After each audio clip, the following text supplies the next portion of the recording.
From the Fans Talk Wrestling family, fanstalkwrestling.com, this is episode 25 of Fans Talk TNA and covers the April 10th, 2015 episode of Impact Wrestling on Destination America. My name is Garvin, and as always, we are joined by Nick. Say hello, Nick. Hey, Garvin.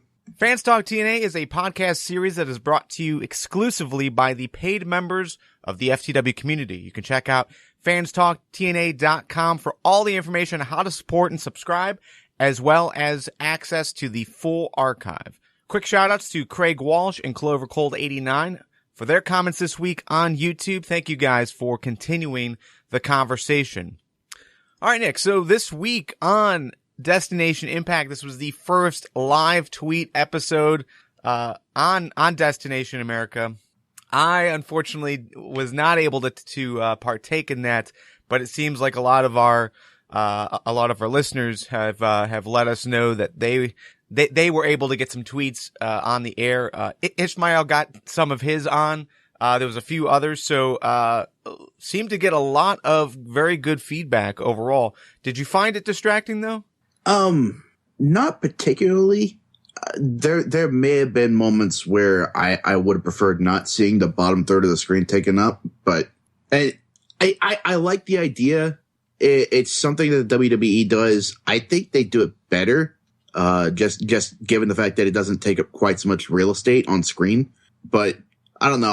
I would hope that Destination America learns from this and continues to improve. Yeah, and it's also just weird how it's not really branded. It doesn't really fit in the, from a design standpoint. It doesn't fit within the typography guidelines of TNA or Destination America.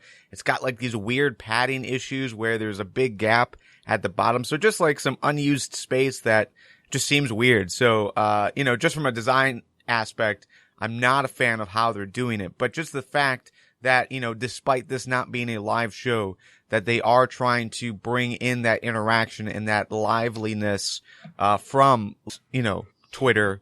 I think that's a great thing. To me, it wasn't necessarily distracting, but I did find myself reading the tweets, as they were happening rather than, paying attention to what was being said or, what was happening in the ring. So I could see how it could be a distraction, but, I think it was a nice start, to what they're doing. So, let's go into this week, in TNA. One of the major stories that happened or that is continuing to happen is Rising versus BDC. We got some more progression. So this week, the Rising came out. Drew McIntyre, Eli Drake, and Micah, they all came out and basically introduced themselves, to the live crowd, to us, and BDC came out and basically answered a challenge. And the challenge was, the Rising was saying that if the BDC wants a war, that they'll bring the war, almost trying to encourage the fans to get involved as well. Not necessarily, in the ring, obviously, but just the fact that, we're all fighting this fight together. I thought it was a really nice way to continue to tell this story. Sure. And I like the fact that we got some progression, that we got Micah and Eli on the mic. I particularly like that they acknowledge the fact that Micah is the son of Haku. Yes. That was a nice connection to make, because Micah's not the best on the mic. We're going to have a little fun with that, I guess. But yeah, he's obviously got wrestling in his blood, like he said, and it's obvious that he does have a lot of talent that he can draw on. And I kind of like Eli as well. I think he's good on the mic. Of course, we had the obligatory shots at WWE in there as well. Right. But I expect that'll die down as he gets situated more in TNA. And yeah, I think he's got a great upside as well. I'm not necessarily a fan of the way that the BDC came down to the ring. I don't get why everybody has to have flags now. Yeah, it's just seeing Kenny King and Low Key waving the BDC banner was odd at best. I agree with you. Yeah, and having Homicide finally take his place as a member of the BDC, they've been playing a long game with that, because MVP's been telling anybody that'll listen on Twitter that, yeah, Homicide is a member, he's just not on screen yet. So it wasn't really a surprise, but it was still a nice little reveal to have. Yeah. Well, I mean, they did mention it, as far as the connection between Homicide and the BDC. Homicide has been a member. He was a founding member, it seemed, but it was just a matter he was on injured reserve, I guess. So, but yeah, no, I think how they brought in Homicide, I don't know. I'm kind of torn on it, but just the fact that, he fits in so well, I think he's a nice addition to the team. As far as who he's replacing, him replacing Samoa Joe, time will tell, but, definitely a step back, I feel. Yeah, I think I can agree with that. Homicide I wouldn't necessarily say that Joe's better in the ring. They just have different styles. But as far as the overall package, yeah, Homicide's not a mic guy. And MVP fills that role, obviously, but it's nice to have a secondary guy, and right. Kenny King and Low-Key can't be counted on in that department. Yeah, I mean, Kenny King is okay on the mic, but I feel like his way of talking doesn't necessarily fit the vibe, the vibe of the group.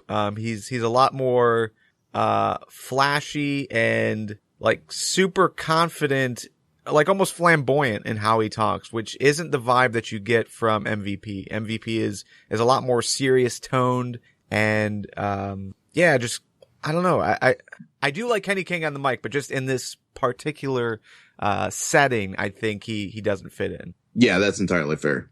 All right. But yeah, like we said, Homicide was introduced this week. So, we did get a 3-on-3 match between the Rising and BDC. That turned into a 4-on-3 when Homicide came out. So the Rising got the win because of disqualification, but, we're nowhere closer to an end to this. I think the Rising will have to answer. I don't know if that's by bringing in a new member or what, but only time will tell. I do like how this story is progressing though. It doesn't feel as heavy anti-WWE as we first were getting from Drew McIntyre. They're still throwing those jabs in there, but that's not the entire fight anymore. The fight is a little bit more centralized in what's happening in TNA. So do you think we're going to get, if they do bring in a fourth guy, do you think we're going to get another new face, or do you think somebody from the roster is going to join up? If it was up to me, I would say a new roster. I'm sorry. It would have to be someone that is on the Impact roster right now. I don't want to see another new guy. I definitely don't want to see another former WWE guy coming in. If this is a fight for the betterment of TNA, then I think someone in TNA has to represent. Yeah. At the very least, I agree with you. You can't really have that WWE stink on him. At the very least, there's got to be a lot of separation there. Yeah. All right. So, we got some more, work with the Knockouts, the Knockouts Championship. Basically, it was Gail Kim versus Awesome Kong to determine the number one contender. Easily, for me, Knockouts match of the year. I felt at least it was about a 10-minute match. What did you think about this? Yeah, it was a great match, and I'm glad it went the way it did. And I'm glad we've got Awesome Kong finally challenging for the title one-on-one. And that Taryn will have the opportunity to either defend her title, defeat the Giant, or fall on her own terms. Yeah, and just to see Gail Kim be taken down, so not necessarily easily, but just the way she was taken down gives me less hope that Taryn Terrell is gonna fare any better. But it should be interesting. It should be interesting to see what happens. Taryn Terrell, she was one of the people that tweeted and that showed up on the screen, and her question was, who do you want to see me face, Awesome Kong or Gail Kim? Like you said, Awesome Kong won. Are you okay with that? Are you glad that we got Awesome Kong instead of Gail Kim? Yeah, definitely, because if we ever do get Gail Kim versus Taryn Terrell in that real third match that we really want to see, right? I want there to be nothing that can get in the way of that. I don't want Awesome Kong getting involved. I don't want Havoc getting involved. I don't want Angelina Love getting involved. I don't want anybody getting involved in that and sullying that. I want a final showdown, and I want them to take whatever result they're going to take away from that and just have it stand on its own 2 feet. Yeah, definitely with you. I mean, I want to see Gail Kim versus Taryn Terrell. but I feel like that's more fitting at a Bound for Glory or a Slammiversary, like some kind of big event that it's just them isolated away from the crowd. So, yeah, definitely with you. And I am interested to see where Awesome Kong goes next. If she does take the title, if she takes the title, how long it's going to be, at least how long she's going to hold the title. So time will tell, but definitely interested in how this develops. We've been requesting the X Division for months, as far as them being showcased. And this week we did get that match finally. It was Davey Richards versus DJZ. This was also a very good match. And this goes back to our conversation last week, Nick, as far as, what's going to happen with Davey Richards. I inferred from what Davey said he was leaving. You were pretty confident he was going to be in the X Division. So, first props for calling that, but, this was the right move for sure. Yeah, I very much enjoyed this match. I thought first of all, it's been too long since we've seen DJZ in a match. And secondly, I'm glad we got to see Davey in singles competition. I don't like how they came about, but yeah, at least there's a silver lining to it. Sure. My one gripe about that match is I'm not a fan of the creeping death. Say what you will about a spinning roundhouse kick. Like, I know as a black belt in Taekwondo that's a serious move. You can easily take somebody out with that sort of move if you can manage to land it in the first place. But it's not flashy. I don't think it's a great wrestling finish. I agree. Yes and no. I don't think it fits Davey's character. I think Davey almost needs something a little bit more flashier. Yeah, Davey's not a flashy guy to begin with, but yeah, I wish it was something else, I guess, between the double foot stomps and the round kicks. Yeah. Yeah, he just needs a little bit something extra, I think. So this was a match that I did find myself distracted by as far as with the tweets that were popping up. So I think there was implication that the winner of this match would advance in some kind of X Division thing, but I went back to find where the announce team talked about it. I couldn't find it. So I don't know where this actually leads to as far as, is Davey actually closer to the X Division championship or what? Did you hear them talk about, how this is actually applies to the X Division championship race?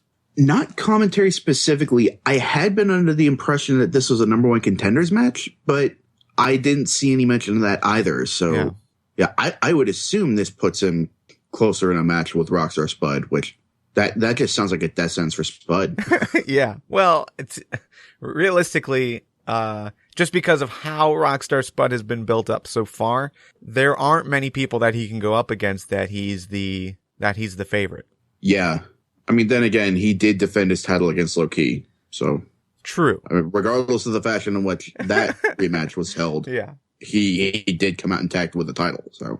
All right, so the tag team championships got a little movement as well. As we saw last week, the Wolves had to drop the title. Now we're going to get a tournament.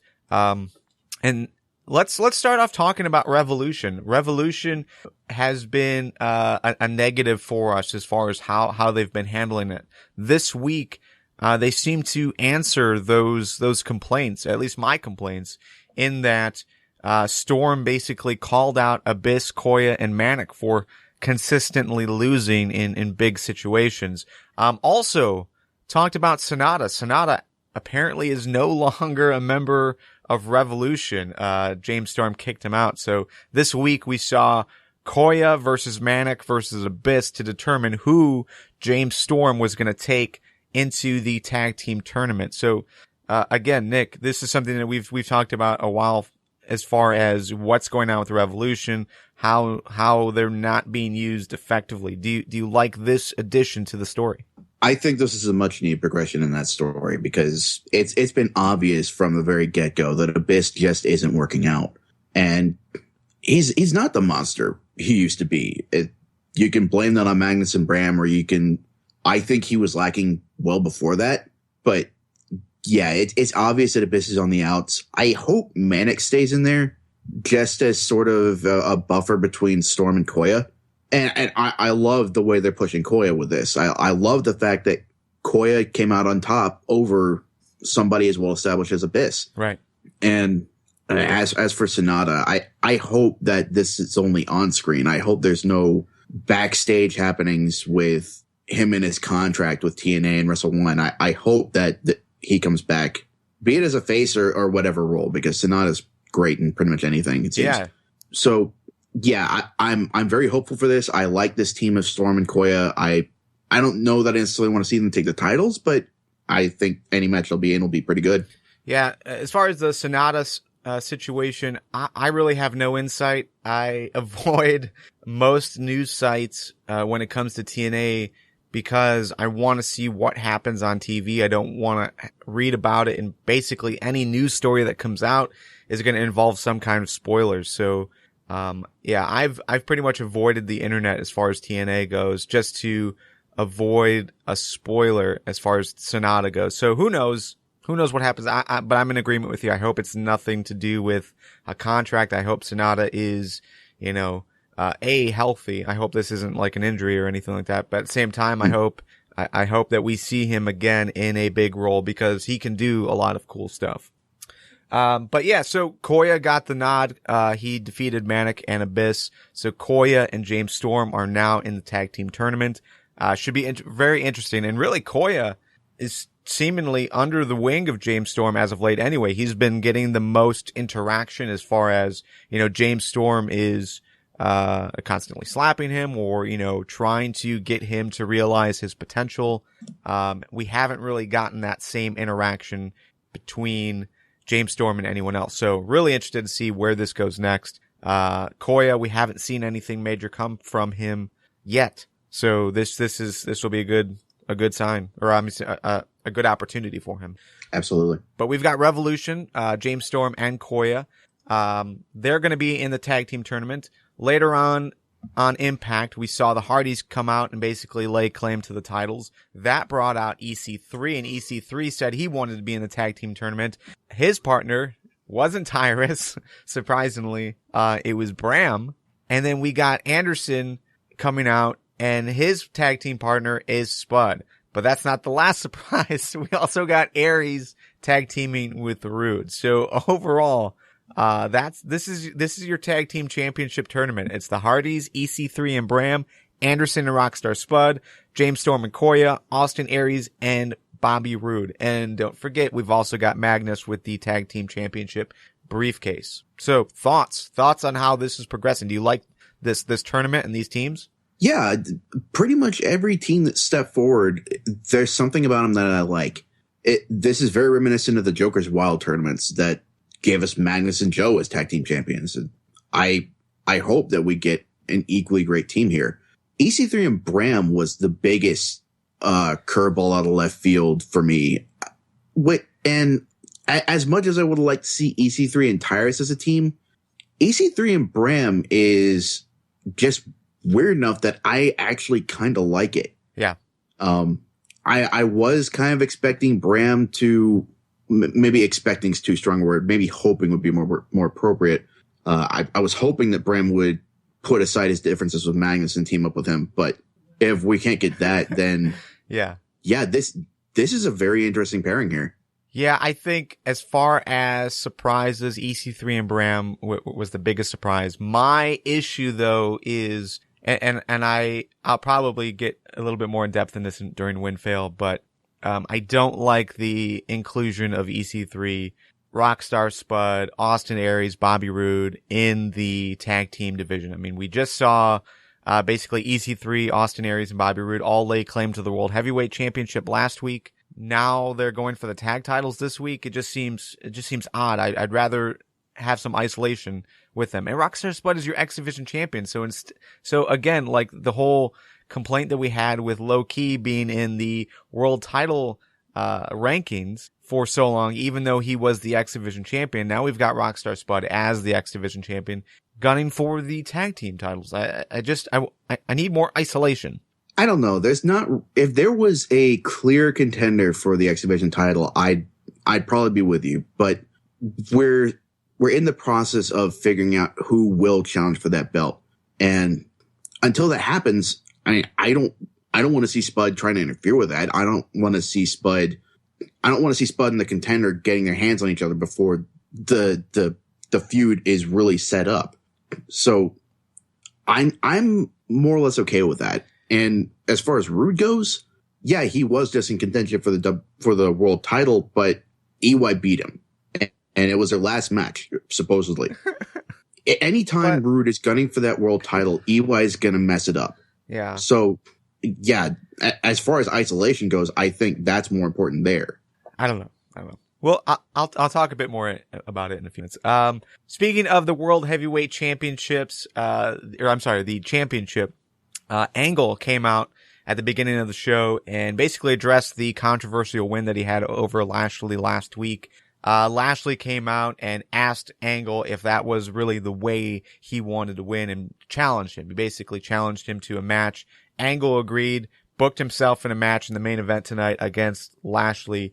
EY comes out and an awesome promo from EY as far as, a heel promo goes, as far as how he's progressed over the last few months. EY comes out and basically says, he took out Rude. He's number 1 in the rankings. Therefore, that title shot belongs to him. Overall, before we talk about the actual match, what do you think about this as far as they're using the rankings properly, it seems. And, EY is in your top 3 as far as, champion, number 1 contender type setup. It's nice that they actually reference the rankings, and it's nice that the guy ranked number 1 was actually considered to be the number 1 contender. I hope if that's the way they're going to play this, I hope that remains consistent. But yeah, EY in the top title picture, that was interesting, and I think it can continue to be interesting if he remains in the picture. I hope Lashley. I don't want to say I hope Lashley goes on the shelf for a little bit, but Lashley versus Angle. Excuse me. It's starting to play out. You're starting to run out of reasons to have that match. Yeah. As great as the matches themselves are, just as great as Rude versus EY was in the ring, you're running out of reasons to have that. So you need to start cycling people in and out.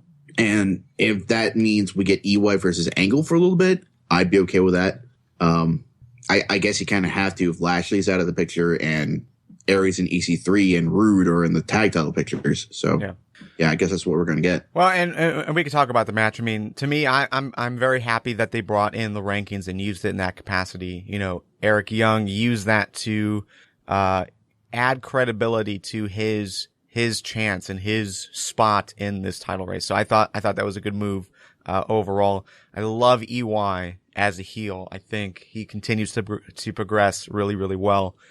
This match though, like you said, you were hoping that Lashley was going to be put on the shelf for a while. That seems to be the direction they're going to go.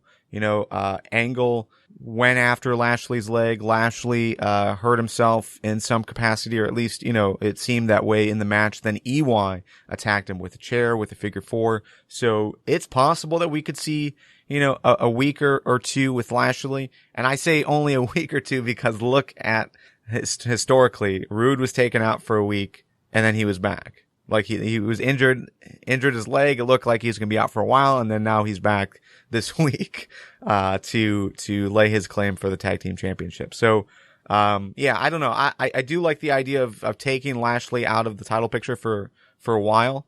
I think it's needed, especially when you've got guys like EY in there. But where I'm lost is how Aries fits in, how Rude fits in, how EC3 fits in. We have these other guys that have laid claim to a title shot within the last 2 weeks that are now competing in the tag team tournament. How do they fit into this? So if Lashley's not there and, this week EY lost, so does that totally knock him out of contention again? That seems to, again, historically be the case.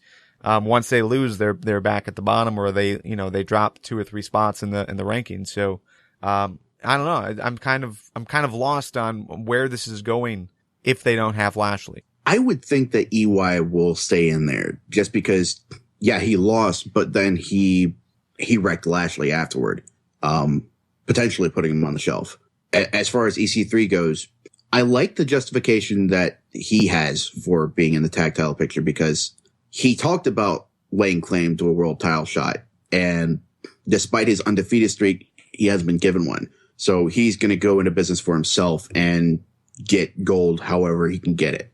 And really, as legitimizing as his streak has been, the people he's beaten, he hasn't held a title yet in TNA. And I don't think you necessarily have to hold a lesser belt before you get the world title. I mean, look at Lashley. I think that is a way of further legitimizing yourself, especially if you face off against teams like the Hardys in the process. Aries, I think he's always going to be relevant to the world title picture no matter what he's doing, whether he's holding the tag titles or just competing for them or what have you, just because of what he has.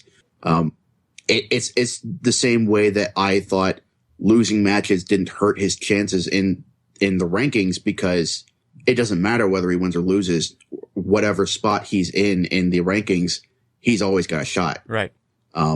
And yeah, Rude, he's out for a while because he's never going to get a chance as long as EY's in the way. So one more match. Maybe you just need EY to get slapped down by somebody else to get him knocked out of the way. All right. So Angle is still your world heavyweight champion. Lashley looks like he's going to be off TV for a little bit. EY still up there, which is a good thing. Next week, all tag teams will compete in a tournament, and I have not checked out ImpactWrestling.com to see if they've actually stated what this tournament is, but the way commentary was building it up, it sounded like all 6 teams would compete in a tournament. The winners would advance to then go and face off against each other in an Ultimate X match for the title. So it sounded like that was all in one night. I could be wrong. Is that what the impression you got? That little post-show promo with next week being Tag Team Gold, it seemed like that was going to be the case. It seemed like that's going to be if not the entirety of the show, then the vast majority of it. Yeah. And I think they said there was going to be 8 teams. I mean, it definitely looked like it just from the little glimpses of the future that they showed us. Like, it looked like Tigre Uno and a partner was going to be taking part. Interesting. I did not see that. Yeah. So it's 8 teams does make sense if you're going to have the winners of those matches take part in the Ultimate X. I don't know, because I feel like we just got an Ultimate X with tag teams, and there was only 3 teams, and I thought it was fine, because that's 6 people in the ring at one time. Yeah, I mean, it always looks weird when you got like 3 people going at the center of the X, and you got that one cable left unoccupied. It's just a matter of symmetry for me. Sure. All right. Well, regardless if it's 6 teams or 8 teams, having that all happen in one night is going to be really interesting. That's going to be all of your matches. I would imagine that's 5 matches, so should be pretty good. Nick, your wins of the week. My win of the week comes not from anything that happened inside the ring, but rather a video package, and that was the fact that we are finally getting new knockouts. Mia Yim and Marty Bell from the Indies. Mia Yim's apparently going by Jade now, which I don't know. I could have done with something a little less strippery. This was on Impact? Mm-hmm. Yeah. How did I miss this? I don't know. It wasn't a terribly long video package, but I saw the video package for Kong. Yeah, I don't know. Okay. All right. Cool. I am a little hesitant about how great this is going to be, because just by the tone of the video package, it seemed like it was in the vein of The Beautiful People. I saw the phrase "a dollhouse production" used, and I need to find the video package was essentially it was very Beautiful People-ish. I hope that's not the tone that they stick with, but yeah, if nothing else, new talent. We know they're talented. I guess we'll have to see. Yeah. Okay. So I am on ImpactWrestling.com. There is a YouTube video coming soon. Jade and Marty Bell, the Dollhouse Productions. Yeah, should be interesting. Does have that kind of Beautiful People style vibe. At least initially, but who knows what will end up happening. I mean, they are using heels on top of Barbie dolls. Yeah. So it could be like the anti Beautiful People. Yeah, it could be. I mean, So we'll put this video in the show notes. Check it out. Let us know what you think. My win of the week is going to go to EY as just in general. I mean, his work on the mic, his work backstage when he attacked Angle, his work in the match, I thought was very cool. And I did like the fact that they are integrating the number one contender ranking system in storyline. It's not being used as a joke by Taz and Josh. It's being used as a thing of credibility, which I think is much needed. Nick, fails. Too many flags. Yeah. Koi's got a flag. BDC has flags. Well, technically, BDC has banners. It's same thing. I fully expect the Rising to have their own to combat that as well. Yeah.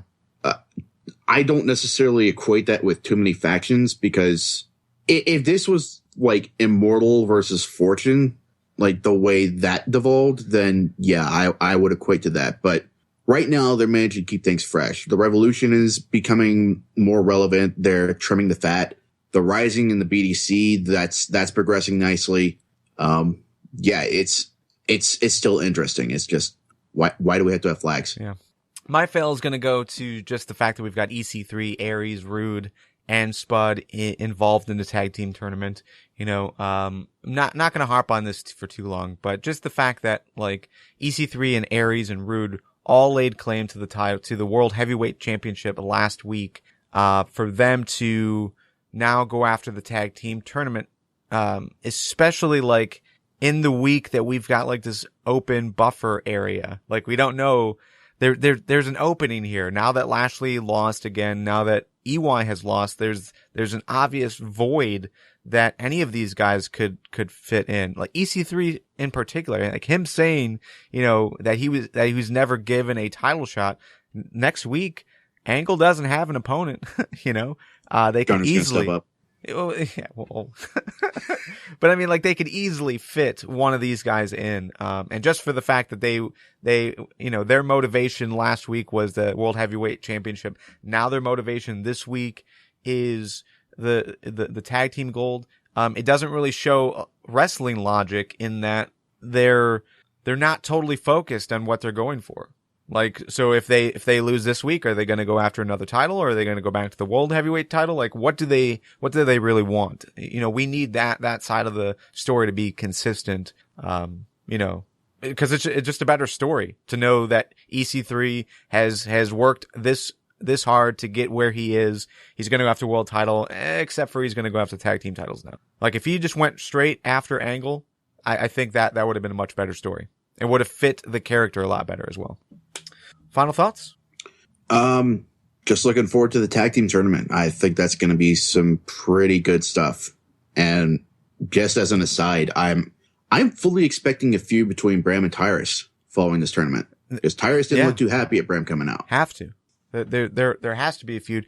You know, why have Tyrus there if he's not gonna, like, he's the bodyguard, but he's not very good at it. Yeah. And now he's not good enough to be, you know, a tag team partner. So yeah, there has to be some progression there for that all to make sense. But I'm with you. Like, I might disagree with who's involved in the title race for the tag team championships just based on how the stories have gone. But I am liking what they're doing. You know, I do like the idea of EC3 and Bram teaming up. I do like, Anderson and Spud. That combination is good. Spanderson.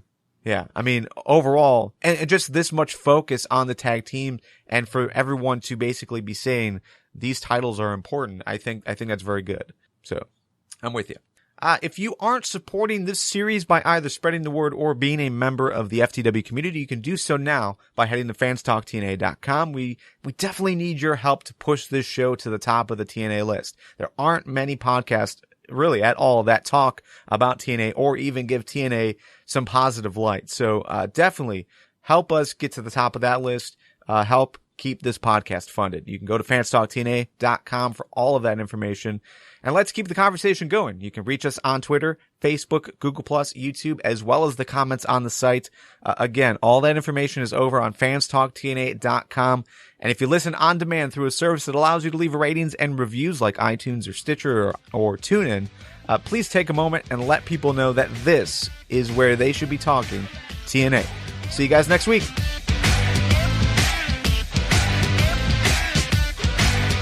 Now let's go.